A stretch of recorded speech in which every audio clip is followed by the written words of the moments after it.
निकल यहाँ से। अगर दोबारा तुम में से कोई यहाँ दिख गया ना मुझे तो सोच लेना तुम्हारा क्या हाल करूंगा। साहब ये क्या कर रहे हैं आप? थोड़ा सा देख तो लीजिए, उन्हें पहले से ही चोट लगी और आप इस तरीके से उन्हें धक्का मार रहे हैं। देखिए साहब, हम आपके हाथ जोड़ते हैं, आप ऐसा मत कीजिए। धक्का मारू तो क्या करूं? कितना समय हो गया है, जब तुम लोगों की औकात नहीं है लोन चुकाने की तो लोन लेने की क्या जरूरत थी? साहब हम आपसे कह रहे हैं ना, आपकी हम एक एक पाई चुका देंगे, लेकिन हम आपके हाथ जोड़ते हैं, आप हमें बेघर मत कीजिए साहब। साहब आपने हमें इस घर से निकाल दिया तो हम कहाँ जाएंगे? हमारा इसके अलावा और कोई ठिकाना नहीं है। देखो, ये रोने धोने का ड्रामा करने की जरूरत नहीं है। इतने समय से तुम लोगों को बैंक वाले कॉल कर रहे हैं, लेकिन तुम लोग फोन भी नहीं उठाते हो। और जब भी बैंक से यहाँ पर कोई भी किस्तें लेने आता है लोन की, उसे भी तुम लोग बहाना करके भगा देते हो। इसलिए बैंक वालों ने मुझे यहाँ पर भेजा है। मैं यहाँ से जाने वाला नहीं हूँ। अब तुम लोग बताओ कि किस्तें कब चुकाओगे? ये तो पुलिस को बुला के ना इतने डंडे पड़वाऊंगा ना कि जिंदगी भर याद रखोगे। देखिए साहब, हम पे थोड़ा तो रहम खाइए। आपको तो पता है ना हमारे परिवार में क्या दुर्घटना हुई है। एक्सीडेंट में भाई हमारा चला गया और बाबूजी अभी तक ठीक भी नहीं हुए। हम आपके हाथ जोड़ रहे हैं साहब, थोड़ा रहम कीजिए हमारे ऊपर। भाई मर गया तो बैंक वालों ने ठेका ले रखा है क्या तुम लोगों का?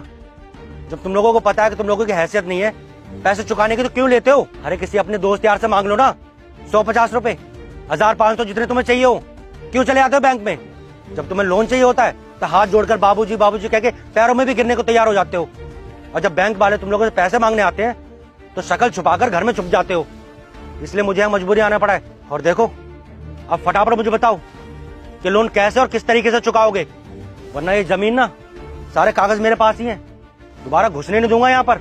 ये सारी जमीन खाली करा लूंगा। देखिए साहब, मैं अभी अपने बेटे की मौत के सदमे से बाहर भी निकला हूँ और आप मेरी हालत देख रहे हैं ना साहब। मैं अभी खेती करने के लायक नहीं हूँ, लेकिन साहब जैसे मैं ठीक हो जाऊंगा ना, मैं आपसे वादा करता हूँ, मजदूरी करनी पड़े, कुछ भी करना पड़े, मैं जल्दी से जल्दी आपके पैसे चुका दूंगा साहब। थोड़ा सा वक्त दे दीजिए साहब। साहब हमारे पास पैसे होते ना तो अभी आपका लोन हम चुकता कर देते, लेकिन साहब पैसे नहीं है। हम खेती बाड़ी वाले लोग हैं और सब घर में बीमार पड़े हैं। आप ही बताइए ना, हम पैसे कहाँ से लाएंगे? साहब जी, हम आपसे कह रहे हैं ना कि हम आपका एक एक पाई चुका देंगे।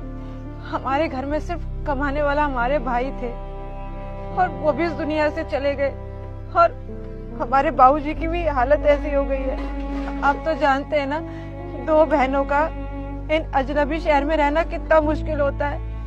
आप हमें बस थोड़े दिन की मोहलत दे दीजिए, हम आपका एक एक पाई चुका देंगे। बस थोड़ा समय दे दीजिए हमें। कोई टाइम नहीं मिलेगा तुम लोगों को। लोन लेने से पहले सोचना चाहिए था ना कि जब तुम लोगों की बस की नहीं है तो लोन लेना नहीं चाहिए था तुम लोगों को। जब बैंक वाले तुम्हें फोन करते हैं तो तुम लोग फोन भी नहीं उठाते हो, हर समय बहाने पे बहाने बनाते रहते हो। क्यों भाई? बैंक वालों ने ठेका ले रखा है क्या जो तुम लोगों को खर्चे उठाएगा? अनाथ आश्रम